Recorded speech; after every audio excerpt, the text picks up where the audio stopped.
Okay, அனைவருக்கும் வணக்கம். என்னுடைய பேர் ரவிச்சந்திரன். திருச்சி மாவட்டம் மேட்டுப்பாளையத்துலேருந்து வந்திருக்கேன்.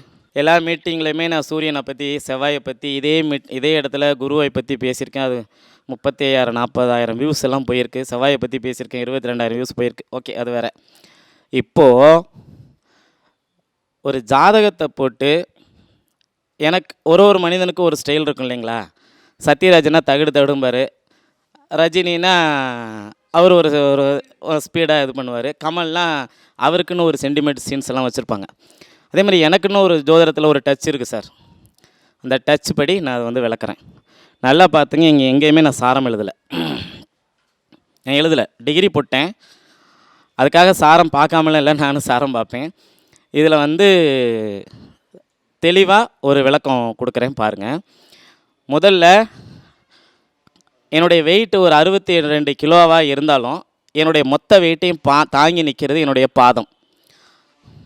அப்போ நம்மளுடைய ஜாதகத்தில் நம்மளை வந்து தாங்கி நிற்கக்கூடிய ஒரு விஷயம் வந்து லக்னம். அதற்கு லக்ன புள்ளி உதவி செய்யும்.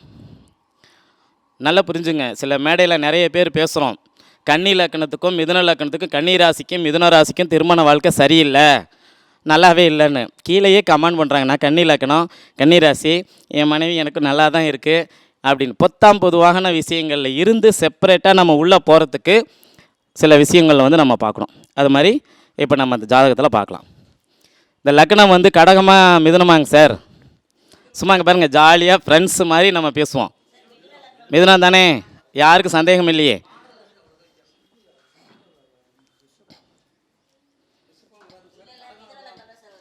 திருச்சின்னு போட்டு சார் 8:30 PM சார், 8:05 இருக்குது.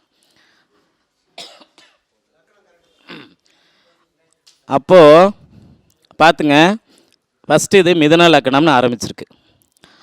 மிதுன லக்னம்னாவே நல்லா புரிஞ்சுங்க, மிதுனம்னாவே புதன் சார். மிதுனம் போயிடுச்சு சார், மிதுனம் போயிடுச்சு.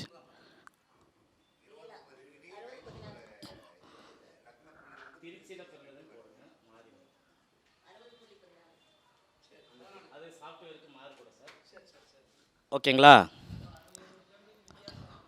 ஆமாம் வரும் சார். நம்ம பழனிவேல் சார் சொன்னால் கரெக்டாக இருக்கும். Okay, super sir. ஓகே, சரி. இப்போ இது வந்து மிதுன லக்னம். லக்னத்தினுடைய அதிபதி புதன். புதனுடைய வரலாறு எடுத்து பாருங்கள். புதனுடைய அப்பா யார்? அம்மா குருவுடைய மனைவி. அப்போ மிதுன லக்னத்தில் பிறந்தா இவங்க வீட்டில் ஒரு விஷயம் சர்ச்சையாக நடந்திருக்கும்னு அர்த்தம். அதுக்குள்ளே நம்ம போக வேண்டாம், நடந்தது. ஓகேங்களா? இந்த பையன் பிறக்கிறதுக்கு முன்னாடியே நடந்துச்சு, பிறந்ததுக்கு பிறகுமே நடந்துச்சு, ஒரு சர்ச்சையான ஒரு விஷயம் நடந்துச்சு. சரி, லக்ன புள்ளி யாருன்னு பாருங்கள். சரி, அவர் இந்த மிதுன லக்னத்துக்கு நல்லவரா, நல்லவர் அல்லாதவரா? அல்லாதவர் தானே. ஃபஸ்ட்டு ஜாதகத்தை எதை நிர்ணயம் பண்ணணும்னு பார்த்துங்க சார். மிதுன லக்னம், லக்ன புள்ளி மிருகசீரிடம். அவர் இந்த லக்னத்துக்கு 6ஆம் அதிபதியும் 11ஆம் அதிபதியும் வராரு. அப்போ 6ஆம் அதிபதினா செவ்வாய் எங்கே தொடர்பு கொள்கிறாருன்னு நீங்கள் பார்க்கணும். 11ஆம் இடத்த அவர் நேரடியாக தொடர்பு கொள்கிறாரு. 6ஆம் அதிபதியோட பரிவர்த்தனையும் அடைஞ்சிருக்கிறாரு. அப்போ அவர் நேரடியாகவே 6ஐயும் 11ஆம் இடத்தையும் தொடர்பு கொள்கிறாரு. இது நல்ல விஷயமா? லக்ன புள்ளி, நீங்கள் மிதுன லக்னத்தில் பிறந்த லக்ன புள்ளியில் மிருகசீரிடம் செவ்வாயுடைய நட்சத்திரம் வந்தாவே நீங்கள் ஜாதகத்தை ரொம்ப தீவிரமாக ஆய்வு பண்ணி சொல்லணும். நீங்கள் மேலோட்டமாக 19 சொல்லக்கூடாது. அப்போ அவர் 6ஆம் அதிபதி அங்கே செயல்படுறார். பரிவர்த்தனையில் அவர் 6ஆம் இடத்துக்கு போயிடுறாரு பாருங்கள். அப்போ 6ஆம் இடம்னா என்ன? நோயை தருவார். ருணரோக சத்திரம், நோய், எதிரி, வம்பு, வழக்கு, கடன், இதெல்லாமே கண்டிப்பாக கொடுப்பார் அப்படின்னு சொல்லலாமா இந்த ஜாதகத்துக்கு? லக்ன புள்ளி அங்கேயா? அப்போ நான் கேட்டேன், இந்த பையனுக்கு என்ன பிரச்சனை அப்படின்னு சொல்லி கேட்கும்போது பார்த்தீங்கன்னா, அவங்க வந்து நான் வந்து சொல்லிட்டேன், இது மாதிரி நோய் இருக்கும், கடன் இருக்கும். 6ஆம் இடம், இவங்க அப்பா அம்மாவுக்கு ஒரு பிரிவு இருக்கும். 6ஆம் இடம் தான் சார் பிரிக்கிறது. வெட்டி வருது 8, பிரிவுங்கிறது 6. ரெண்டுக்கும் வித்தியாசம் இருக்குது. பிரிவுங்கிறது நம்மளாக பிரிஞ்சுக்கிறது, வெட்டுறதுங்கிறது வந்து வேறு, சுத்தமாக நிரந்தரம். அப்போ அவர் 6ஆம் இடத்தோடு இருக்கிறம்போது இங்கே ஒரு பிரிவை சந்திக்கும். சரி, எதனை சார்ந்த பிரிவு அப்படின்னு சொல்லி பார்த்தீங்கன்னா, சூரியன் அங்கே இருக்கிறாரா? அப்போ இந்த பையன் பிறந்து கொஞ்ச நாளில் இவங்க அப்பா பிரிஞ்சு போயிடுவாருங்கிற ஒரு கான்செப்டை சொன்னேன். புரியுதுங்களா? சரி, லக்ன புள்ளியை பற்றி நம்ம நிறைய விஷயங்கள் பேசலாம். அப்போ மிருகசீரிடம் அவர் 6ஆம் இடத்தோட தொடர்பு கொள்கிறார். தம்பிக்கு நோயை கொடுத்தார். இது ஒரு ஆண் ஜாதகம். லக்னாதிபதி பாருங்கள், ஆண் வீட்டில் இருக்கிறார். ஆண் கிரகங்களோடு இணைஞ்சிருக்கிறார். லக்ன புள்ளியும் ஆண் கிரகம். அதனால் இது ஆண். ஓகேங்களா?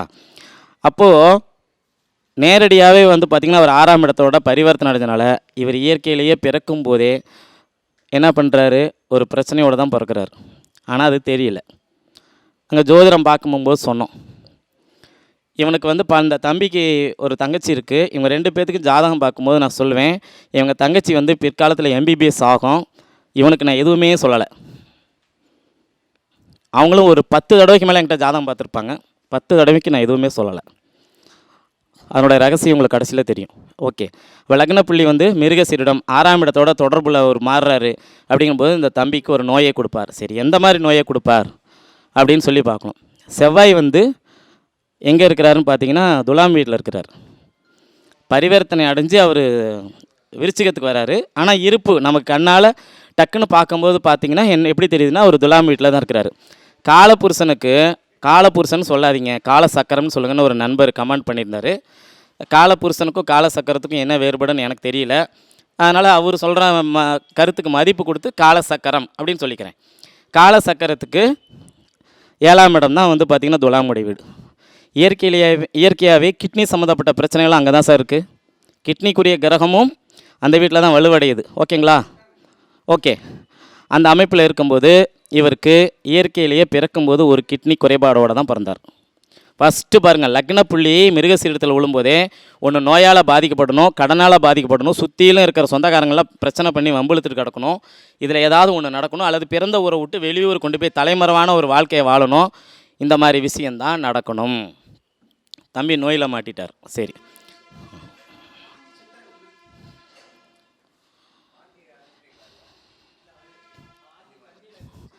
ஐயா எந்த ஜாதகம் பார்த்தாலும் நான் மாந்தியை போடாமல் பலன் சொல்லவே மாட்டேங்க ஐயா. பாருங்க, அதே மாதிரி ஓகேங்களா? அந்த அமைப்பு இங்கே நல்ல சிறப்பாக இருக்குங்களா? சரி, என்னுடைய ஆய்வுப்படி மிதுன கன்னி இலக்கணத்துக்கு செவ்வாய் வந்து எந்த காரணத்தை கொண்டு புதனை தொடக்கூடாது. புதனோட தொடர்பு வரவே கூடாது. வந்தால் என்னாகும்? மிதுன இலக்கணத்துக்கு 6-11, கன்னி இலக்கணத்துக்கு 3-8. அவர் நல்லவர் அல்ல. சரி, இதுக்கும் விதிவிலக்கெல்லாம் இருக்குது. சரிங்களா? இதுக்கும் விதிவிலக்கான ஜாதகங்கள் எல்லாமே உண்டு. நம்ம 19 சொல்லக்கூடாது. ஆனால் மேக்சிமம் இது தொடர்புலாம் வரவே கூடாது. எங்கள் அப்பா கன்னி இலக்கணம், 2ஆம் இடத்துல செவ்வாய் புதன். கடைசி வரைக்கும் அவர் எப்படி இருந்தார்னு எனக்கு தான் தெரியும். கீழே கமெண்ட் பண்ணுறவங்களுக்குலாம் அது தெரியாது. மிகவும் கஷ்டப்பட்டார் சார். 4 செவத்துக்குள்ளே தான் ஜோசியம் சொன்னார். என்கிட்ட இவ்வளோ ஜோதிட திறமை இருந்தும் நம்மளால் வெளியில் வர முடியான்னு சொல்லி அணுதினமும் அவர் வந்து வருத்தப்பட்டது. நான் அழுது கூட இருக்கிறார். நான் கண்ணால் பார்த்துருக்கேன். இங்கே பேசுகிறது நான் இல்லை, எங்கள் அப்பா. புரிஞ்சுங்க. அதனால் கன்னி லக்னத்துக்கு மட்டும் செவ்வாய் புதன் மட்டும் எந்த காரணத்தை கொண்டும் செவ்வாயோட இணையக்கூடாது. சனியோட கூட இணையலாம். எவர் அந்த லக்னத்துக்கு அவர் 5ஆம் அதிபதி 6ஆம் அதிபதியாக வருவார். மிதுனத்துக்கு 8ஆம் அதிபதியாக 9ஆம் அதிபதியாக வருவார். நன்மையை செய்வார். சரி, இப்போ லக்னாதிபதியே போய் செவ்வாயோட 6ஆம் அதிபதியோடு சேர்ந்துருக்கனால அவர் நோயை கொடுத்தார். சரி, இப்போ நடக்கிற திசை என்னங்க சார்? ராகு எங்கே இருக்கிறார்? ராகு திசையில் சுய புத்தி நடக்குது. ராகு மகரத்துக்குள்ளே இருக்கிறாரா? மகரம் 8ஆம் வீடு இருக்கிறார். நல்லா பார்த்துங்க, இந்த ராகு உங்களுக்கு அதுக்கு தான் டிகிரி போட்டிருக்கேன் பாருங்கள். ராகு 19 டிகிரி, செவ்வாய் 28 டிகிரியில் இருக்கிறார். அப்போது 9 டிகிரி பார்வையில் ராகுவை பார்க்கிறார். சார், இந்த இடத்துல ஒரு கருத்து சொல்கிறேன். நான் எந்த மீட்டிங்குமே சனி ராகுக்கு அதை பற்றி பேசினதே இல்லை. ஓகேங்களா? ராகு 8ஆம் இடத்துல இருந்தால் மட்டும் மரணமே கொடுக்காது. நல்லா புரிஞ்சுங்க. இதை யூடியூப்பில் பார்க்குறவங்களுக்கும் சரி, நீங்களும் சரி, கொஞ்சம் புரிஞ்சுங்க. இது என்னுடைய நார்மல் டோன் கிடையாது. எனக்கு சளி பிடிச்சதுனால கொஞ்சம் வேகமாக பேசுகிற மாதிரி தெரியும். அதை நீங்கள் கோவம்னு எடுத்துக்க வேண்டாம். ஓகேங்களா? Humble request. இங்கே இந்த ஜாதகத்தில் பார்த்தீங்கன்னா உங்களுக்கு நல்லாவே தெரியும், செவ்வாயுடைய 4ஆம் பார்வையால் ராகு பாதிக்கப்பட்டிருக்கிறார். சரி, எந்த லக்னமாக இருந்தாலும் ராகுவை, எந்த இடத்துல இருக்கக்கூடிய ராகுவையும் செவ்வாய் பார்த்தால் தன்னுடைய திசையில் செவ்வாயினுடைய காரகத்துவத்தையும் ஆதிபத்தியத்தையும் ராகு பிரதிபலிப்பார். கணேசன் சார் மறுக்க முடியுமா? முடியாது. இங்கே பாருங்கள், அவர் 6ஆம் அதிபதியா? ஜெயச்சந்திரன் சார் அவர் 6ஆம் அதிபதி தானே. அவர் பாருங்கள் நேரடியாக எங்கே பண்ணுறாரு, 5ஆம் இடத்துல இருந்து ராகுவை பார்க்கிறார். இந்த இடத்துல வந்து பார்த்திங்கன்னா ஒரு விஷயம் உங்களுக்கு நல்லாவே புரியும். அந்த வீட்டினுடைய அதிபதி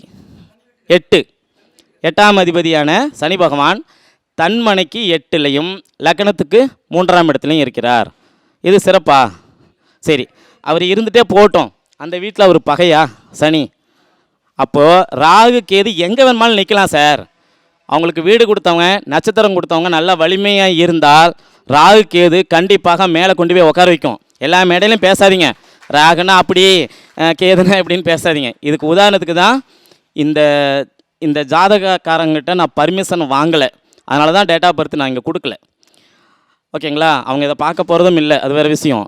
இருந்தாலும் இவருக்கு ராகு தேசம் ஆரம்பித்த உடனே அந்த உடம்புல இருக்கின்ற அந்த செவ்வாயுடைய காரகத்துவமான விஷயம் வேலை செஞ்சு இவருக்கு உடல்நிலை பாதிப்பு ஆச்சு.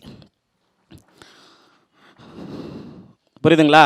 செவ்வாய் வந்து 6ஆம் அதிபதி, நோயை அவர் கொடுத்துட்டார், கடனையும் கொடுத்தார், எதிரியும் கொடுத்தார், தாய் தகப்பனுக்கும் ஒரு பிரிவினை கொடுத்துட்டார். எந்த நேரத்துலையும் இவங்க தாய் தந்தையோட இனிமேல் இணையிற மாதிரி அவங்களுக்கு அந்த சூழ்நிலையும் இல்லை. நல்லா பார்த்துங்க. சரி, ஏன் சார் இந்த சூரியன் செவ்வாய் புதன் 3 பேர் தான் சார் துலாமில் இருக்கிறாங்க, சுக்கரனுடைய வீடு தானே, ஏன் சார் இதில் இவ்வளோ காம்ப்ளிகேட்டு? அப்படியே கொஞ்சம் விஜய் சொல்ல மாதிரி திருப்பதி போர்டை கொஞ்சம் அப்ளிக்கே மேலே மேலே பாருங்கன்னு சொல்கிற மாதிரி அதுலேருந்து 11ஆம் இடத்தை பாருங்கள். சனியுடைய 3ஆம் பார்வையை வாங்கிய செவ்வாய் கர்ண கொடூர பார்வையை பார்த்து ராகுவை கெடுக்கிறார், சந்திரனையும் கெடுக்கிறார். நல்லா பார்த்துங்க. இந்த அமைப்பு வந்து பார்த்திங்கன்னா ஏற்கனவே சூரியன் சரி ஒரு சாதாரணமாக ஒரு கிராமத்து ஜோதிடர் கூட என்ன சொல்கிறாங்கன்னா, செவ்வாய் வந்து வம்பு கிரகம், அடிதடி கிரகம், செவ்வாய் எந்த கிரகத்தோடு சேருதோ அந்த கிரகத்துக்கு வந்து எல்லாத்தையும் சண்டை மூட்டி விட்டுரும், அடிச்சுவிடும் அப்படின்னு. அங்கே பாருங்கள், செவ்வாய் சூரியனோட 9 டிகிரிக்குள்ளே இருக்கிறார். அப்போ செவ்வாய் வந்து பார்த்திங்கன்னா சூரியனை வந்து 9 டிகிரிக்குள்ளார வச்சுருக்கனால சூரியன்னா அப்பா வந்து நீச்சம் அடைஞ்சு, புரியுதுங்களா, நீச்சம் அடைகிறார். நீச்சம் தானே அந்த வீட்டில் அவர் நீச்சம் அடைகிறாரு. அப்பா வந்து சண்டை பண்ணிட்டு போகிறார், சண்டை போடுறார். அதுக்கு அடுத்தது பார்த்திங்கன்னா இப்போ அவருக்கு எத்தனை வயசுன்னு உங்களுக்கே தெரியும், அதனால் டேட் ஆஃப் பர்த் கொடுத்துருக்கேன். 16-17 வயசு தான் நடக்குது. அவரே பாருங்கள் சந்திரனையும் பார்க்குறாரு. அப்போது செவ்வாய் சூரியனோடு இணைஞ்சு சந்திரனை பார்த்தா எந்த ஜாதகமாக இருந்தாலும் அங்கே அப்பா அம்மாவுக்கு கண்டிப்பாக ஒரு சண்டை இருக்கும். அந்த சண்டை 6ஆம் அதிபதியோடைய தொடர்பு வந்துச்சுன்னா கொஞ்ச நாள் பிரியும். 6ஆம் அதிபதி தொடர்பு இல்லைன்னா ஒரு வாரத்திலே மீண்டும் வந்து சேர்ந்துடும். இதுதான் சார் இருக்கக்கூடிய ரகசியம். நன்கு பழுத்த ஜோதிட ஞானிகளுக்கு இது தெரியும். நம்ம சௌரியராஜன் ஐயா வந்து நேரம் கை தட்டியிருப்பார், அதனால தான் நான் நம்ம கணேசன் ஐயா கிட்ட கேட்டேன். ஓகேங்களா? மிகவும் சீனியர். நம்ம ஸ்ரீராம் ஐயா பற்றி எனக்கு அந்தளவு தெரியாது. அவருடைய மாந்தியோடைய மிகப்பெரிய ஒரு அமைப்பு. நான் சொல்கிறத அவர் கூர்மையாக கவனிக்கிறாரு அப்படிங்கலாம் அவரை நான் டிஸ்டர்ப் பண்ண விரும்பலை. ஓகேங்களா? சரி, இந்த விஷயம் உங்களுக்கு புரிஞ்சிருச்சுங்களா? அதுக்கப்புறம் பாருங்கள், லக்னமும் 6ஆம் அதிபதியோடைய தொடர்பு, லக்னாதிபதியும் 6ஆம் அதிபதியோட தொடர்பு. சரி, ஃபஸ்ட்டு 5ஆம் அதிபதியை பாருங்கள், சுக்கிரன். அவர் பாருங்கள் 6ஆம் இடத்துக்கு போயிட்டார். அதன் பிறகு தான் 5ஆம் இடத்துக்கு வராரு. சரிங்களா? இப்போ இவருக்கு புதன் திசையோ சுக்கிர திசையோ இருந்தால் அந்த பிரச்சனையே வராது. ஆனால் நடக்கிறது ராகு திசை. சரிங்களா? புரியுதுங்களா? அப்போது இந்த அமைப்பில் வந்து பார்த்திங்கன்னா ஏன் அதை சொல்கிறேன்னா, புதனும் செவ்வாயும் சுக்கிரனும் பரிவர்த்தனை அடையும் போது பார்த்திங்க அப்படின்னா சுக்கிரனுடைய திசை வந்தால் மட்டும்தான் யோகம், செவ்வாயோடைய திசை வந்தால் யோகம் கிடையாது. அப்போ அங்கே சுக்கிரன் 6ல் போய் மறைஞ்சு அந்த இடத்துல அவர் வந்து சமபலம், நட்பும் இல்லை பகையும் இல்லாத ஒரு தன்மை இருக்கனால 5ஆம் அதிபதியும் இந்த ஜாதகத்தில் என்னை பொறுத்த வரைக்கும் வலுவடையவில்லை. சரி, அப்படியே 9ஆம் பாவத்துக்கு போங்க. 9ஆம் பாவத்துக்குடைய அதிபதி வந்து பார்த்திங்கன்னா யார்? சனி. அவர் வந்து லக்னத்துக்கு 3ஆம் இடத்துக்கு போயிட்டார். சனி மட்டும் சார், சனி செவ்வாய் சொந்த வீட்டை பார்த்தா அந்த வீட்டில் ஒரு பிரச்சனையை கொடுத்துக்கிட்டே இருப்பாங்க. 9ஆம் இடத்தை சனி பார்க்குதா? பார்க்கக்கூடாது. அதே அவர் கண்ணியில் இருந்தால் கூட யோகம், மிதுனத்தில் இருந்தால் கூட யோகம், கடகம் சிம்மத்தில் இருந்தால் அது யோகம் கிடையாது. 2 வீட்லேயும் ஒரு பகை, கடுகடுன்னு இருப்பார். அப்போ அவர் 9ஆம் இடத்தோட நேரடியாக தொடர்பு கொள்கிறாரு. 9ஆம் அதிபதி ஆகி அவர் பகை வீட்டில் இருக்கிறாரு. அப்போ லக்னமும் லக்னப்புள்ளி லக்னாதிபதி 5ஆம் அதிபதி 9ஆம் அதிபதி 3மே வீக், 4மே. ஓகேங்களா? சரி, அதுக்கடுத்து ஒரு விஷயம் சொல்கிறேன். ராகு திசை இப்போ தம்பிக்கு நடக்குது. என்கிட்ட ஜாதகம் பார்க்கும்போது சொன்னேன், இந்த ராகு திசையில் ஒரு ராகு புத்திய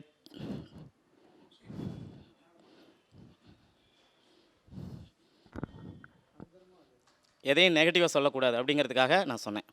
நீங்கள் ராகு திசையில் குரு புத்தி வரும்போது இந்த தம்பி ஜாதகம் எடுத்துகிட்டு வாங்க, நான் பார்த்துக்கிறேன் அப்படின்ட்டு. ஆனால் தம்பி ராகு திசையில் சுய புத்தி தாண்டலை. நம்ம சொன்ன மாதிரி கிட்னி பிரச்சனை ஆகி ஜஸ்ட்டு ஒரு 20 நாள் தான் சார் கிட்னி பிரச்சனை ஆகி தம்பி இறந்துட்டார். இது ஒரு இறந்த ஒரு ஜாதகம், புரியுதுங்களா? சமீபத்தில் தான். ஜோதிடத்தில் நிறைய விஷயங்கள் போட்டு நம்ம விளக்குனாலுமே இதையும் நம்ம தெரிஞ்சுக்கணும் அப்படிங்கிறதுக்காக தான் நான் இதை பண்ணுறேன்.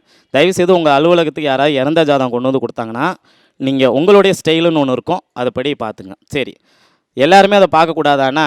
லக்னத்தில் மாந்தி இருக்கிறவங்க, லக்னாதிபதியோட மாந்தி இருக்கிறவங்க, 2ஆம் இடத்து அதிபதியோட 2ல் மாந்தி இருக்கிறவங்க, இவங்க யாராக இருந்தாலும் இந்த ஜாதகத்தை பார்க்கலாம், அவங்களுக்கு சிறப்பாக இருக்கும். அது ஸ்ரீராம் சாரெல்லாம் கை தட்டி இருக்கணும் நேரம். ஏன்னா அவர்கிட்ட இருந்து அந்த பாயிண்ட்டை நான் எடுத்தேன். மோகனூரில் சொன்னார், நான் நோட்ஸ் எழுத மாட்டேன் சார், எங்கேயுமே நோட்ஸ் எழுத மாட்டேன், ஆனால் சொல்கிறத கவனிச்சிக்கிட்டே வருவேன். ஓகே அப்படின்னு எழுதிட்டு நைட்டு போய் அதை அசைப்படாமல் நம்ம இது பண்ணேன். ஏன்னா ரிஷபம் நான். அப்போ ரிஷபம்னா என்ன, மாடு வேக வேகமாக சாப்பிடும், நைட்டு அசைப்படுமா உட்காந்து, அந்த குணம் எனக்கு இயற்கையிலேயே வந்து இருக்குது. ஓகே சரி, அந்த அமைப்பின்படி பார்த்திங்கன்னா இவங்களுக்கு நிலபலம்லாம் நிறைய இருக்குது. தோட்டம், செல்வாக்கு, புகழ் இதெல்லாமே நிறைய இருக்குது. தம்பி ஒரு ஆவரேஜான ஸ்டூடெண்ட், நல்லா படிப்பார். ஆனால் இது வரைக்கும் யாருக்கிட்டையும் ஒரு கெட்ட பேரை கூட தம்பி சம்பாதிக்கலை. இவங்க அப்பாவுடைய குணம் வேறு, இவங்க அம்மாவுடைய குணம் வேறு. ஆனால் இவன் நல்ல பையங்கிற ஒரு பேர் எடுத்துகிட்டு இறந்துருக்கான். இதுக்கு என்ன காரணமாக நினைக்கிறீங்க நீங்கள்? யாராவது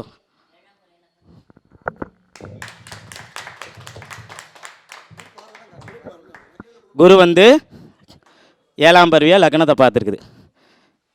சரி, நீங்கள் இப்போ கேட்கலாம், அவர் லக்னத்தை குரு பார்த்துருக்கிறாரே, ஏன் சார் உங்களுக்கு ஆயுள் அதிகம் இல்லை, இந்த லக்னத்துக்கு குரு அங்கேருந்து பார்க்கக்கூடாதே? இரும்பு பெண்மணியோடைய ஜாதகத்தில் இதே அமைப்பு தான் சார். பெண்மணி யார் என்றெல்லாம் நான் கூறவில்லை. அவங்களுக்கு இதே அமைப்பு தானே. அவங்களுக்கு குடும்பம் இருந்திருந்தால் ஆயுள் கிடையாது.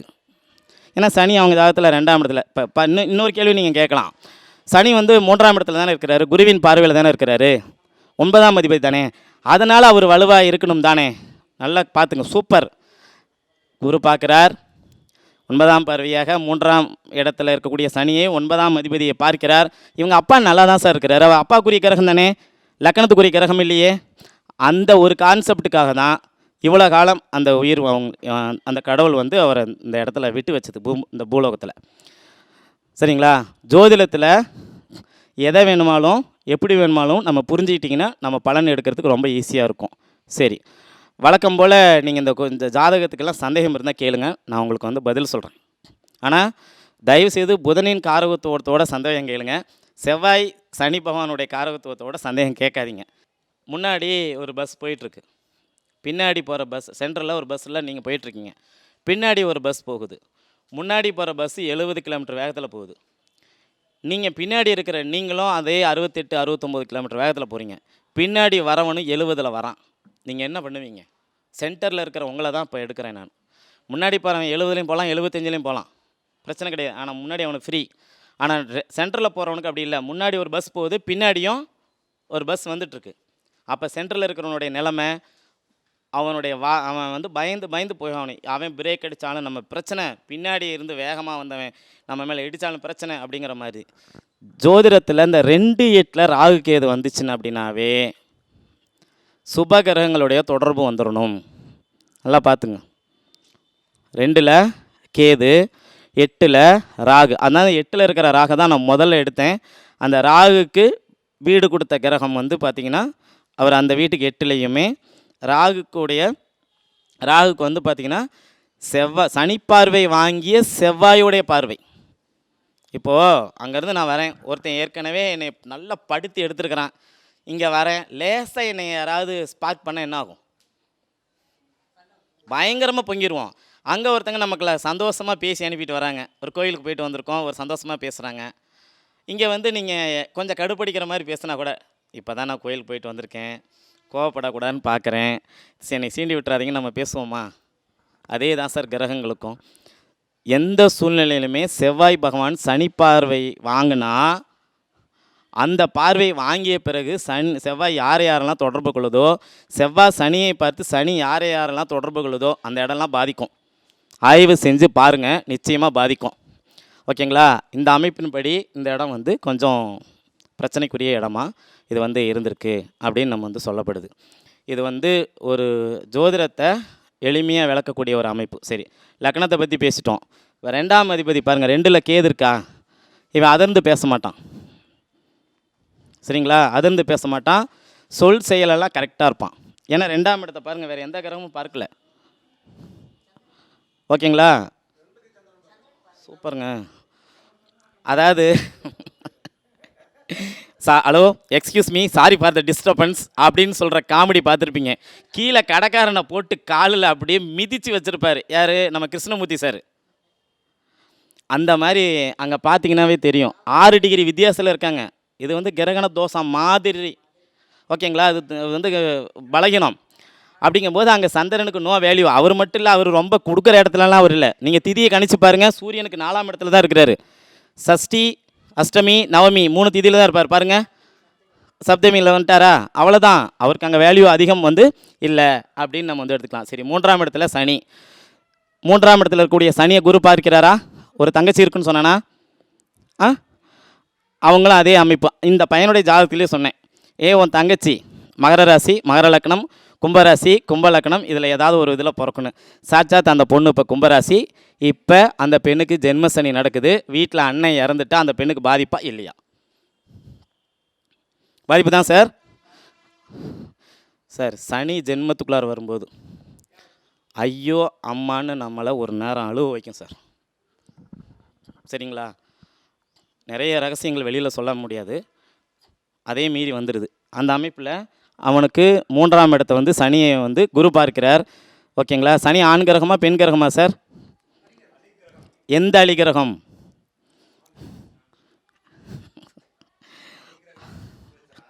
சரி, 2லையுமே அது வரும். ஓகேங்களா? அப்போ அவனுக்கு ஒரு பெண் வந்துருச்சு. ஓகே, அந்த அமைப்பில் ஒரு பெண், ஒரு தங்கச்சி அவனுக்கு பிறந்திருக்கு. ஓகேங்களா? ரொம்ப தைரியமான பையன் சார். அவன் எந்த இடத்துக்கும் தனியாக போயிட்டு வந்துடுவான். நல்ல ஒரு சிறப்பான ஒரு அமைப்பாக இருந்துச்சு. சரி, 4ஆம் இடம். 4ஆம் இடம் மாந்தினா நம்மளுடைய சொத்து ஏதாவது ஒன்று சுடுகாட்டுக்கு பக்கத்துலேயோ முச்சந்திலேயோ இந்த மாதிரி இடத்துல இருக்குன்னு நம்ம ஸ்ரீராம் ஐயா சொல்லி தான் நான் கேட்டிருக்கேன்.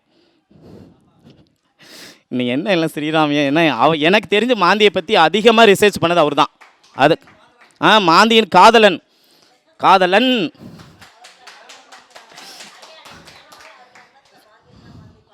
இருக்கலாம் அந்த அமைப்பு இருக்கலாம்.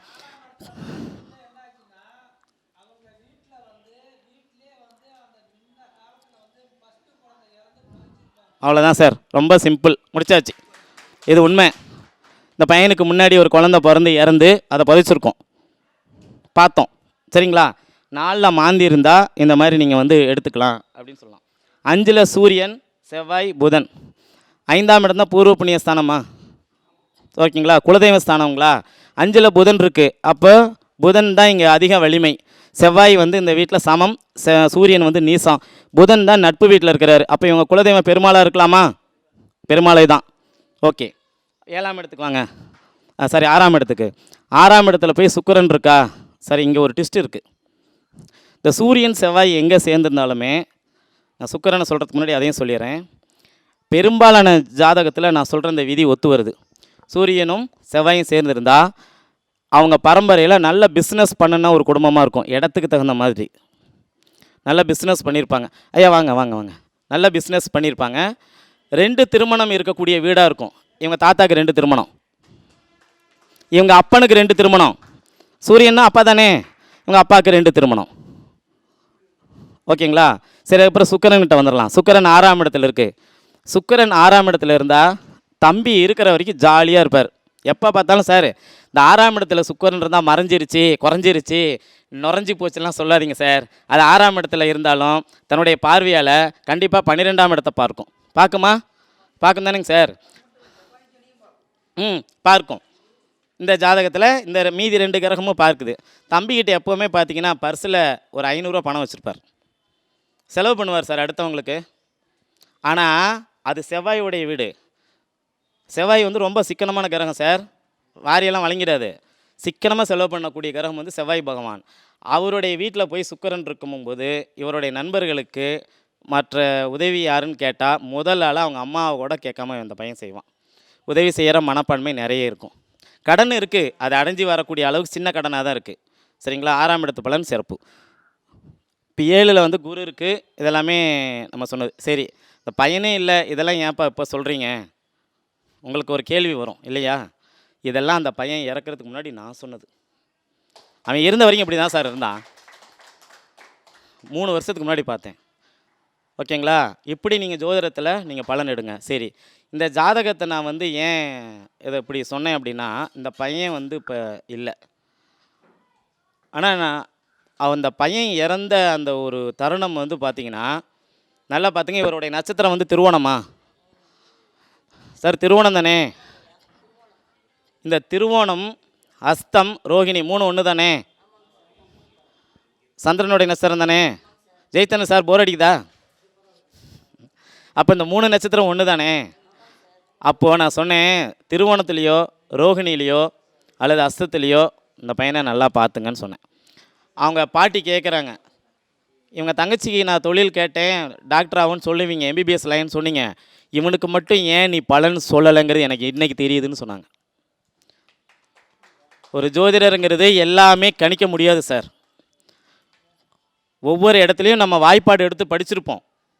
ஆனால் வாய்ப்பாடு கணக்குங்கிறது வேறு. நீங்கள் 1000 ஆசிரியர்கள்ட்ட படிங்க, 100 கிளாஸ் போங்க. ஆனால் நீங்கள் ஜாதகத்தை இப்படி எடுத்து வைக்கும்போது உங்களுக்குன்னு ஒரு விஷயம் தோணும் பார்த்தீங்களா? அது நீங்கள் செஞ்ச புண்ணியம், உங்கள் குலதெய்வம் உங்களுக்கு கொடுத்த கிஃப்ட்டு, உங்களுடைய உபாசன தெய்வம் உங்களுக்கு அருளிய அந்த ஆசீர்வாதம். 2வது உங்களுடைய தனி மனித ஒழுக்கம். இதுக்கு யாருமே கைத்தட்டலையே. இந்த விஷயந்தான் சார் நமக்கு அந்த டைம் எடுத்து கொடுக்கும். இதே மாதிரி இன்னொரு ஜாதகமும் வந்திருக்கலாம். ஆனால் அந்த ஜாதகத்தை பார்க்கும்போது இந்த பலன் அங்கே நமக்கு எடுத்து கொடுக்காது, நம்மவும் சொல்ல மாட்டோம். புரியுதுங்களா? அந்த அமைப்பில் ஒரு உதாரண ஜாதகம் போட்டு அதை விளக்கணும் அப்படிங்கிறது என்னுடைய ஆசை. இன்றைக்கி சதய நட்சத்திரம் அப்படிங்கிறனால சரி, இது சம்மந்தப்பட்ட ஒரு விஷயம் செய்யலாம் அப்படின்னு சொல்லி நீ ராகு தேசையை பற்றி சொல்லலாம். ஏன்னா நான் ராகுக்கு இதை பற்றி எங்கேயுமே வெளியில் பேசுனதில்லை. இன்றைக்கி முதல் தடவை பேசியிருக்கேன். அதுவும் லைட்டாக ஒரு பாயிண்ட். எல்லாருக்கும் 8ல் ராகு இருக்குன்னா கண்டிப்பாக கெடுதலை கொடுக்காது. லக்னாதிபதி வீக்காக இருக்கணும், லக்னம் வீக்காக இருக்கணும், 5, 9ஆம் அதிபதி வீக்காக இருந்தால் மட்டும்தான் 8ஆம் இடத்துல இருக்கக்கூடிய ராகு வேலை செய்யும். தவறான விஷயத்தில் அதாவது கெடு பலன் கொடுக்கும், இல்லாட்டி வேலை செய்யாது. ஒரு படி மேலே போய் சொல்கிறாங்க. இப்போ கும்பராசிக்கு வந்து ஜென்மசனி நடக்குதா சார்? இவங்களுக்கு நல்ல தசா புத்தி நடந்துச்சுன்னா அவங்க 7.5 சனி பாதிக்காதுன்னு சொல்கிறாங்க. சரிங்களா? அது உண்மைதான். ஆனால் அதே நேரத்தில் இந்த கும்பத்தில் வந்து பார்த்திங்கன்னா அவிட்ட நட்சத்திரத்துக்காரங்களுக்கு அதிக சோதனை கொடுத்துருக்குது, சதயத்துக்கும் அதிகம் சோதனை கொடுத்துருக்குது, பூரட்டாதிக்கும் கொடுத்துருக்குது. பூரட்டாதிக்கு மட்டும் கொஞ்சம் கம்மியாக கொடுத்தது. புரியுதுங்களா? நிறைய கொடுத்துருச்சுங்களாம். அப்போ இந்த 3 நட்சத்திரத்துக்குமே கொஞ்சம் அதிகமாக அவர் வந்து தன்னுடைய கெட்ட பலன்களை வந்து தருவார். சார் ஒரு விஷயம், சனியெல்லாம் நம்மளை கெடுக்கலை சார். ஆமாம், சனியெல்லாம் நம்மளை கெடுக்கவே இல்லைங்க சார். எந்த ஜாதகத்தில் திரிகோணத்தில் 5, 9ல் சனி இருக்கோ அவங்களுக்கு 7.5 சனி நடக்கும்போது பாதிக்காது சார். நான் அனுபவித்தேன், 2 சுற்று நான் அனுபவிச்சிருக்கேன் சார். நான் பிறக்கும் போதே எனக்கு ஜென்ம சனி நடந்துச்சு. என் ஜாதகத்தில் சந்திரன் சனியும் சேர்ந்து தான் இருக்குது. பாருங்கள், அப்போவே 7.5 சனி தான். சரிங்களா? பாருங்கள், இப்போ 2வது ரவுண்டும் ஒரு ரவுண்டு வந்துட்டேன். பெரிய பாதிப்பை கொடுக்கல. ஆனால் செவ்வாயோட இணையும் போது சனி இணைஞ்சு நமக்கு அந்த 7.5 சனி கொடுக்கும்போது கொஞ்சம் கஷ்டத்தை கொடுக்குது. 2வது சார், எல்லா விஷயத்துக்குமே அடிப்படை லக்னாதிபதி லக்னம் வலுவாக இருக்கிறவங்களுக்கு சனி பெரும்பலன் கஷ்டத்தை தரமாட்டார். இன்னொரு விஷயம், குரு வந்து லக்னத்தோட தொடர்பு கொண்டாருன்னா கஷ்டத்தை தரமாட்டார். ஏன்னா அவன் நல்லவன். ஒரு கடைக்காரர் இருக்கிறாரு, மதியம் 2 மணி, யாரும் இல்லை, 120 ரூபா பொருளில் எல்லாரையும் நான் குறை சொல்லவில்லை, நான் பார்த்த ஒரு கடைக்காரரை மட்டும் சொல்கிறேன். 120 மதிப்புள்ள ஒரு பொருளை 30 இருக்கிற பொருளை கலக்கிறாரு. இப்போ இந்த 30 120 ஆகுது. அதில் ஒரு 90 லாபம். 90 தானே சார் லாபம்? 90 லாபம். இவரை சனி சும்மா விட மாட்டார் சார். எந்த கோயிலுக்கு போனாலும் விட மாட்டார். கலப்படம் பண்ண வேணாம், பொய் சொல்ல வேணாம், நன்றி உணர்வோடு இருங்க. நன்றி கெட்ட வார்த்தைகள் நமக்கு வேணாம். ஒருத்தங்க ஒரு நேரம் சாப்பாடு வாங்கி கொடுத்தாலும் அவங்களுக்கு விசுவாசமாக இருங்க. சனி உங்களை கண்டிப்பாக ஒன்றும் செய்யவே மாட்டார். அண்ணன் தம்பி பிரச்சனையாக சொத்தா விட்டு கொடுங்க, சரிங்களா? கண்டிப்பாக கெட்டு போக மாட்டோம். எங்கள் வீட்டில் நான் அடிக்கடி சொல்லுவேன், எங்கள் அப்பாவுக்கு லக்கணத்தை சனி பார்த்துச்சு, எங்கள் அம்மாவுக்கு லக்கணத்தை சனி பார்த்துச்சு, என் தம்பிக்கு லக்கணத்தை சனி பார்த்துச்சு, எனக்கு லக்கணத்தை சனி பார்க்கலை. நான் சொன்னேன், நீங்கள் 3 பேரும் புண்ணியம் செஞ்சுட்டீங்க, நான் பாவம் செஞ்சுட்டேன்னு. ஏன்னா நீங்கள் 3 பேர் சேர்ந்து என்னை ஏமாற்றிருக்கீங்க, புரிஞ்சுங்க. ஆனால் நம்ம என்றைக்காக இருந்தாலும் கெட்டு போக மாட்டோம், புரியுதுங்களா? இப்போ 7.5 சனி வரும்போது ஒரே வீட்டிலையே ஒரே நட்சத்திரத்துக்கு வந்தாலும் வேறு வேறு மாதிரி பலன்கள் தான் நமக்கு நடக்கும். அதனால் 7.5 சனி நினச்சி யாரும் பயப்பட வேண்டாம் அப்படிங்கிறது என்னுடைய கருத்து, சரிங்களா? அதாவது இயற்கையிலே லக்னாதிபதி கெட்டு போனவங்களுக்கும் 1, 5, 9ஆம் பாவம் கெட்டு போனவங்களுக்கு மட்டும்தான் சார் 7.5 சனி மிகப்பெரிய பாதிப்பை தரும். எல்லாருக்குமேலாம் அது வந்து தராது. ஏதாவது ஒரு விஷயம் நமக்கு பாதிப்பையும் கொடுத்து அதன் மூலியம் நமக்கு ஒரு சந்தோஷமான விஷயத்தையும் கண்டிப்பாக கொடுத்துரும். நம்ம அலுவலகத்துக்கு ஜோதிடம் பார்க்க ஒருத்தர் வர்றார். அவர் வந்தவுடனே இந்த பிரச்சனைக்காக தான் வருவாங்கன்னு நான் சொல்லிடுவேன். அதை நான் எழுதுவேன். ஒரு நோட் போட்டு தங்கப்பாண்டியனை எழுத சொன்னார் அப்படிங்கிறதுக்காக எழுதிட்டு வரேன். அந்த பாவத்தை முதல்ல எழுதி ரவுண்ட் பண்ணிடுவேன். 4ஆம் பாவம் சார்ந்த கேள்வி, 10ஆம் பாவம் சார்ந்த கேள்வி அப்படின்னு எழுதி ரவுண்ட் பண்ணி வச்சுருவேன். நான் வந்து கேட்ட உடனே ஆமாம்பாங்க. ஆமாம் சார், இந்த பிரச்சனைக்காக தான் வந்தேன். நேற்று 3 அப்பாயின்மெண்ட்டில் ஒரு அப்பாயின்மெண்ட்டு சென்னை ஹைகோர்ட்டில் ஒரு வக்கீலாக இருக்கிறவங்களுடைய ஜாதகத்தை பார்த்தேன். இந்த கேள்விக்கு தான் சார் நீங்கள் கேட்டிங்க அப்படின்னு சொல்லி ஆமாம். அதுலேயே நான் டிக் பண்ணி வச்சுருப்பேன் என் நோட்டில். அப்போ வந்த உடனே ஒரு மனிதனுடைய கேள்வி இதுக்காக தான் வந்திருக்காங்கன்னு கண்டுபிடிக்கிறதுக்கு நிறைய வழிகள் இருக்குது. அதில் ஒரு வழி நான் சொல்கிறேன். பழனிவேல் சார் தவிர வேறு யாரும் இந்த கேள்வியை வந்து பெருசுப்படுத்த வேண்டாம். ஏன்னா அவருக்கு அந்த விஷயம் தெரியுமில்ல சார். சந்திரநாடி திருப்பூர் கோபாலகிருஷ்ணன் ஐயா கிட்ட மானசீகமாக நாங்கள் படித்தோம். அவருடைய புக்கை வாங்கி படித்தோம். அவரும் நம்மளுடைய ஒரு குருநாதர். இப்போ வந்து கும்பத்தில் சந்திரன் போயிட்டுருக்கிறார். ஒரு சிம்ம ராசிக்காரர் ஜாதகம் பார்க்க வராருன்னா அவர் எதை பற்றி கேள்வி கேட்பார் அப்படின்னா, யாராவது சொல்லுங்கள் பார்ப்போம். கும்பத்தில் இப்போ சந்திரன் இருக்கிறார் சார், அவர் சிம்ம ராசி, அவருடைய கேள்வி எதை பற்றி இருக்கும்? அவ்வளோதான். சரி, இன்னொரு விஷயமும் அதில் எடுக்கணும். அது காலபுருஷனுக்கு 11. அவ்வளோதான். மூத்தவர்கள் பற்றி ஏன் அவங்களுடைய கேட்கலாம். அவங்க அண்ணான்னு சொல்லக்கூடிய ஒரு அரசியல் கட்சி தலைவரை பற்றி கூட கேட்கலாம், ஓகேங்களா? அப்போ இதை சார்ந்த ஒரு கேள்வி அவங்க கேட்க வந்திருக்காங்கன்னு சொல்லுங்கள். ஆமாம்பாங்க. சரி, இன்னொரு விஷயம் இருக்குது. நம்ம அந்த லக்ன புள்ளி அவங்க வந்தோடனே அந்த லக்னம் வந்து ஒரு டிகிரியில் ஓடும். இப்போ எந்த டிகிரியில் இப்போ லக்னம் ஓடுதுங்க? பிரசனத்தில். இப்போ கோச்சார பிரசனத்தில் லக்னம் வந்து ஓடிட்டுருக்கு. இப்போ மீன லக்னமா சார்? யாராவது தெரிஞ்சவங்க சொல்லுங்கள் சார். மீன லக்னத்தில் டிகிரி கொஞ்சம் சொல்லுங்கள். 23 டிகிரி வச்சிட்டிங்களா? வச்சுங்க. இப்போ பாருங்கள், ஒரு சுற்றி வந்தால் 12 டிகிரி. 2வது கும்பத்தில் வந்து முடியும் போது 24. இப்போ 23 டிகிரி தான் போகுது. அவருடைய கேள்வி மறுபடியும் 11ஆம் இடத்தை சார்ந்தே வந்துருச்சு. உங்களுக்கு புரியுதுங்களா? சரி, இது ஒரு ஃபார்முலா, சரிங்களா? இப்படி 10 ஃபார்முலா வச்சுருக்கிறேன், ஓகே, சரிங்களா? இது ஒரு சிறப்பான ஒரு விஷயமா? இதை வச்சு நீங்கள் சொல்லுங்கள். ஆகா, பரமார்த்த குரு கதைகள் மாதிரி, ஆகா நம்ம மனசில் நினச்சதெல்லாம் சொல்கிறாங்களே, இவர் நிஜமாலுமே ஞானி தான் போல அப்படின்ட்டு நமக்கு பெரிய இடத்துலேருந்து ஜாதகம் பார்க்க வரவங்க கூட அடாடா இதெல்லாம் கூட கரெக்டாக சொல்லியிருக்காங்கன்னு கொஞ்சம் ஆச்சரியப்படுவாங்க. ஃபஸ்ட்டு முடிஞ்சிச்சிங்களா? முடிஞ்சு போச்சு. 2வது ஒரு விஷயம் பாருங்கள். அப்படியே நம்ம அவங்க வீட்டில் எந்த லக்கணத்தில் பிறந்திருப்பாங்க அப்படின்னு சொல்லி அதுவும் ஒரு குத்தணும். வடிவேல் சார் சொல்ல மாதிரி, உன் குத்த நீ குத்து, என் குத்த நான் குத்துறேன் அப்படின்னு சொல்ல மாதிரி அவங்கள குத்த விட மாட்டேன், நம்மளே குத்திடுவேன். இப்போது மீன லக்கணத்தில் போகுதுங்களா? அந்த லக்ன அதிபதி எங்கே இருக்கிறாருன்னு பாருங்கள். இப்போ குரு வந்து 3ல் இருக்கிறாரா? ரிஷபத்தில் இருக்கிறார். நீங்கள் இதை எடுக்காதீங்க சார், இப்போ இருக்கிற கோச்சாரம் எடுத்து வச்சுங்க. எல்லாருக்கிட்டையும் சாப்பிட்டு வேறு. சரி, ரிஷபத்தில் போட்டிங்களா? ஓகே, சரி. அப்போ முதல்ல ரிஷப லக்னம் அல்லது ரிஷப ராசியை எடுங்க, சிம்ம லக்னம் அல்லது சிம்ம ராசி எடுங்க, விருச்சிக லக்னம் அல்லது விருச்சிக ராசி எடுங்க. அதுக்கப்புறம் பார்த்தீங்கன்னா கும்ப லக்னம் கும்பராசி எடுங்க. கண்டிப்பாக கரெக்டாக வந்துடும். புரியுதுங்களா? வரலன்னா சொல்லவே மாட்டாங்க, வந்துடும், ஏதாவது ஒன்று வந்துடும். உடனே நோட் பண்ணுங்கள். சரி, ஒரு சில நேரம் வராது சார். நமக்கு சந்திராஷ்டமம் நடக்கிற அன்னைக்கு சந்திரன் போய் ராகுவோட இணையும் போது வராது, கேதுவோட இணையும் போது கூட வந்துடும். சோழி முடிஞ்சிச்சு. சரிங்களா? அப்போ நீங்கள் என்ன பண்ணணும் தெரியுங்களா? ரிஷப கன்னி மகனை எடுங்க அன்னைக்கு, அதுக்கு திரிகோணத்தை எடுங்க. Sir super sir, amazing sir. அம்மா நீங்கள் கட்டின காசு இதுக்கே சரியாக போச்சுமா, இனிமேல் நான் உங்களுக்கு சொல்கிறதெல்லாம் ஃப்ரீ தாம்மா அப்படின்னு சொல்லும்போது அவங்களுக்கு ரொம்ப ஆச்சரியமாக இருக்கும். சரி, இது ஒரு 2 பாயிண்ட்டு. இது நம்பிக்கை வேறு வந்துடும். இன்றையிலிருந்து நீங்கள் தான் குடும்ப ஜோதிடர். அடே, இந்த ஏற்பாடு யாரடா செய்ய சொன்னதுங்க மாதிரி அவங்க நம்ம குடும்ப ஜோதிடராக ஏற்றுக்குவாங்க. அப்போ இது வந்து ஒரு சிறப்பான ஒரு விஷயமா வந்துடுது இல்லைங்களா? சரி, இது 2. சரி, இது வந்து எல்லா நேரத்துலையும் நம்ம கை கொடுக்காது, நல்லா புரிஞ்சுங்க. அதுக்கு தான் சொல்கிறேன், சந்திராஷ்டமம் ராகு சனியோட சந்திரன் போய் கூடுற நாளைக்கு நம்ம மாற்றி சொல்லணும். சரிங்க. சரி, இதை விட ஒரு விஷயம், இது லேட்டஸ்ட்டாக ஒரு விஷயம். உங்களுடைய ஜாதகத்தில் யார் ஜாதகமாவது ஒரு ஜாதகம் நீங்கள் உங்களுடைய ஜாதகத்தில் நல்லா தெரியணும், செல்ஃபோன் பார்த்து சொல்லக்கூடாது, அது பழிக்காது நான் சொல்லுவது. சரி, உங்கள் லக்கணத்தில் அதிக டிகிரி எந்த கிரகம் வாங்கியிருக்குன்னு சொல்லுங்கள்.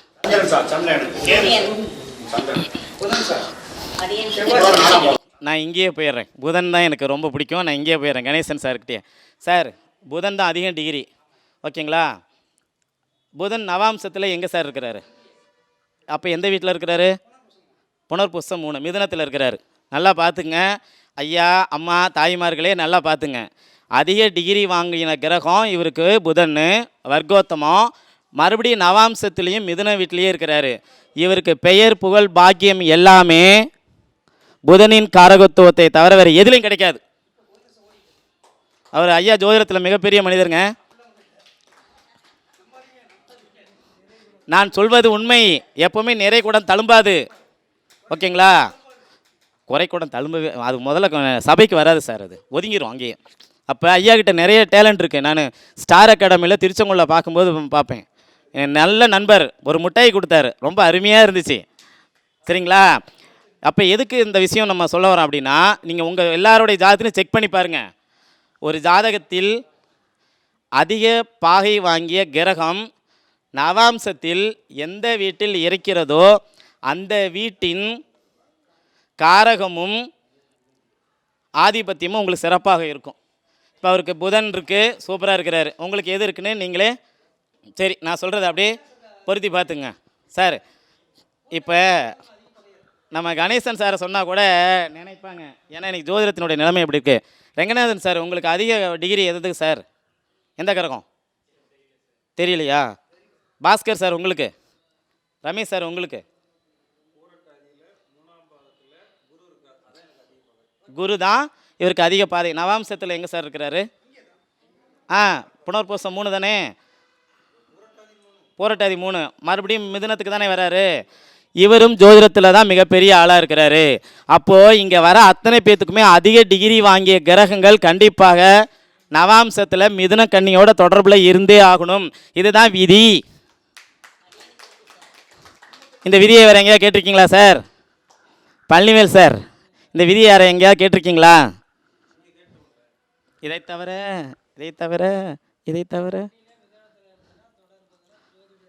இல்லை சார், நான் சொன்ன அந்த ரூல், அதிக டிகிரி வாங்கிய கிரகம் நவாம்சத்தில் எங்கே இருக்கிறதோ அந்த கிரகத்தின் காரகத்துவத்தில் தான் நமக்கு தொழில் இருக்கும், புகழ் இருக்கும், எல்லாமே இருக்கும்னு அர்த்தம். இந்த பாயிண்ட் எங்கேயா கேட்டிருக்கீங்களா? கடவுள் மீது ஆணையாக எங்கள் அண்ணன் ஜி கோபாலகிருஷ்ணன் ஐயா சொல்லிக் கொடுத்த விதி, அதனால தான் நான் அவரை கேட்டேன். இது ஏன் விதியெல்லாம் இல்லை, புரியுதுங்களா? ஓகேங்களா? அப்போ இந்த விதியை பயன்படுத்தி பாருங்கள். ஏன்னா நிறைய பேர் கேட்குறீங்க, இது ஆன்லைனில் இருக்கக்கூடிய நிறைய பேருக்காக சொல்கிறேன். உங்களுடைய ஜாதகத்தில் அதிக டிகிரி வாங்கிய கிரகங்கள் எந்த கிரகமாக வேணுமாலும் இருக்கலாம். செவ்வாய் வாங்கியிருக்கலாம், சனி வாங்கியிருக்கலாம். உனக்கேன்னு வந்தது எவ்வளோ பெரிய அக்கறைன்னு நீங்கள் கேட்கலாம். என்னுடைய ஜாதகத்தில் அதிக டிகிரி வாங்கினது சனி பகவான் சித்திரை 2ஆம் பாவத்தில். அப்போ நீங்கள் இன்னொரு விஷயம் புரிஞ்சுருக்கணும், சித்திரை ரெண்டும் கன்னி தான், சித்திரை நவாம்சத்துலேயும் கன்னி தான். நீ இது இல்லாமல் இன்னொரு வேலை செய்கிறேன் சார், அதில் எனக்கு யாரையுமே தெரியாதே, பக்கத்து வார்டில் கூட தெரியாது என்னைய. ஆனால் ஜோதிடத்தில் நிறைய ஊருக்குள்ள நமக்கு தெரியுது சார். திருப்பூரில் நம்ம ஒரு மீட்டிங் போகிறோம், எனக்கு வழி தெரியல, நம்ம கிளைண்ட் ஒருத்தங்க வந்து அங்கே நிற்கிறாங்க, சார் நீங்கள் வாங்க நான் வெயிட் பண்ணுறேன், உங்களை கூட்டிகிட்டு போகிறேன், கணக்கம்பாளையத்தில் கூட்டிகிட்டு போய் உங்களை மண்டபத்தை காட்டுறேன்னு. இதுதான் சார் ஜோதிடத்தில் நமக்கு கிடைச்சிருக்கக்கூடிய வெற்றி கைடு. இதில் ஒரு விஷயம் என்னென்னா, பழைய பஸ் ஸ்டாண்டில் ஒருத்தங்க, புது பஸ் ஸ்டாண்டில் ஒருத்தங்க திருப்பூரில். அப்போ அந்த அமைப்பு நமக்கு இருக்குது அப்படின்னா, அந்த புகழ் வருது அப்படின்னா அது வந்து புதனால தான் அப்படின்னு நீங்கள் வந்து பார்த்துக்கலாம். எனக்கு வந்து வருங்காலத்தில் ஜோதிடம் வருமானு கேள்வி கேட்குறவங்க யாராக இருந்தாலும், எந்த கிரகம் அதிகம் பாகை வாங்குதோ அந்த கிரகத்தினுடைய நவாம்சத்தை வீடு புதனுடைய வீடாக இருந்தால் நிச்சயமாக உங்களுக்கு ஜோதிடம் வந்தே தீரும். சூரியனுடைய வீடாக இருந்தாலும் ஜோதிடம் வந்தே தீரும். குருவின் வீடாக இருந்தாலும் ஜோதிடம் வந்தே தீரும். செவ்வாயின் வீடாக இருந்தால் கண்டிப்பாக வாஸ்து வரும். சனியின் வீடாக இருந்தால் குறி சொல்லுவாங்க, சாமி ஆடுவாங்க, அவங்க வந்து கோயில் பூசாரியாக இருப்பாங்க அப்படின்னு சொல்லி நல்லதொரு வாய்ப்புக்கு உங்களிடமிருந்து நன்றி கூறி விடைபெறுகிறேன். நன்றி, வணக்கம் வணக்கம் வணக்கம். வீரம் புகழ் கேள்விப்பட்டிருக்கிறேன், கண்டதில்லைன்னு மகாபாரதத்தில் மகாவிஷ்ணு சொல்வார், கண்ணன் சொல்வார். அதே மாதிரி உங்களை பற்றி நான் கேள்விப்பட்டிருக்கேன் சார்.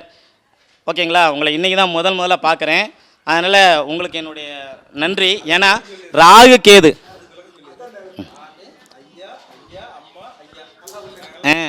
நீங்களாம் ஒரு ராசி. ஓகே கிளாஸ் ஓகேங்க சார். ஓகே, ராகு கேது வந்து யார் வீட்டில் 2 பேருமே ஒரே டிகிரி தான் இருப்பாங்க. ஐயாவுக்கும் ஒரு நன்றி, ஏன்னா இவர் சொல்லவும் தான் அந்த பதில் நமக்கு கிடச்சிருக்கு. அவருக்கு வீடு கொடுத்த டெபாசிட்டர்னு சொல்கிறேன் பார்த்தீங்களா. இப்போ உதாரணத்துக்கு பாருங்கள், இந்த ஜாதகத்திலே ராகு கேது இருக்குது, இதில் சனி அதிக டிகிரியா சந்திரன் அதிக டிகிரியான்னு நீங்கள் எடுங்க, அதுதான் பதில் சார். ராகு கேதுக்குன்னு தனிப்பட்ட விஷயம்லாம் நிறைய இல்லைங்க சார். வீட்டு அதிபதி எப்படியோ அதே மாதிரி டிட்டோ. சரிங்களா, இது நல்ல ஒரு மிகப்பெரிய ஒரு விஷயம், நீங்கள் ஃபாலோ பண்ணுங்கள். அடுத்த மாதமும் நான் வாழப்பாடி வரேன், அதுக்குள்ளார இந்த சளியெல்லாம் எனக்கு சரியாயிரும்னு நினைக்கிறேன். இன்னும் நிறைய விஷயம் நம்ம பேசுகிறோம், தொண்டை பேச முடியல. சரிங்களா, மீண்டும் ஒரு முறை உங்கள் அனைவருக்கும் நன்றி கூறி விடைபெறுகிறேன். நன்றி, வணக்கம். ஜோதிடர் என்பதில் பெருமை கொள்வோம், இணைந்தே இன்னும் பல சாதனை செய்வோம். நன்றி, வணக்கம். ஐயா, இவர் சொன்னதில் ஒரே ஒரு பாயிண்ட் நான் சொல்லிடுறேன். இந்த ராகு திசை ராகு புத்தி 3, 8, 12 வரும்போது உயிர் போகும். இந்த ராகு திசை ராகு புத்தி சுக்கிரன் அந்தரம். இந்த ராகு உக்காந்துருக்கிறது 3ல் 3, 8, சுக்கிரன் 12, அது ஒரு பாயிண்ட்டு. அதுக்கு அடுத்தது 4, 5 சம்மந்தப்படுறவங்க வந்து ரொம்ப இறக்க சுகமாக இருப்பாங்க. யாராக இருந்தாலும் சரி, அவங்கக்கிட்ட பணமே இல்லைனாலும் பக்கத்தில் கொண்டு வாங்கியிருந்தா நீ வச்சுக்கொண்டு கொடுத்துருவாங்க. இது யாருக்கு இருந்ததுன்னா பாரதியாருக்கு இருந்தது. ஏன்னா அவர் வந்து கடன் வாங்கிட்டு போய் எட்டயபுரம் மன்னர்கிட்ட போய் எனக்கு கொஞ்சம் பணம் கொடுங்கன்னு கேட்டுக்கிட்டு இருப்பார். ஆனால் இவர் ரொம்ப இறக்க சுகம் உள்ளவர் பாரதி. அவருக்கு வந்து 3, 4 சம்மந்தப்படும், அது சேர்ந்துருந்தால் அப்படி தாங்க ஐயா. அடுத்ததாக நமது ஸ்ரீராம் ஐயா வந்து மாந்தியை பற்றி விளக்கமாக கூறுவார். ஐயா ரவிச்சந்திரன் ஐயாவுக்கு எங்களுடைய மனப்பூர்வமான வாழப்பாடி சங்கத்தின் சார்பாக மனப்பூர்வமான நன்றியை தெரிவிச்சுக்கிறோங்க ஐயா.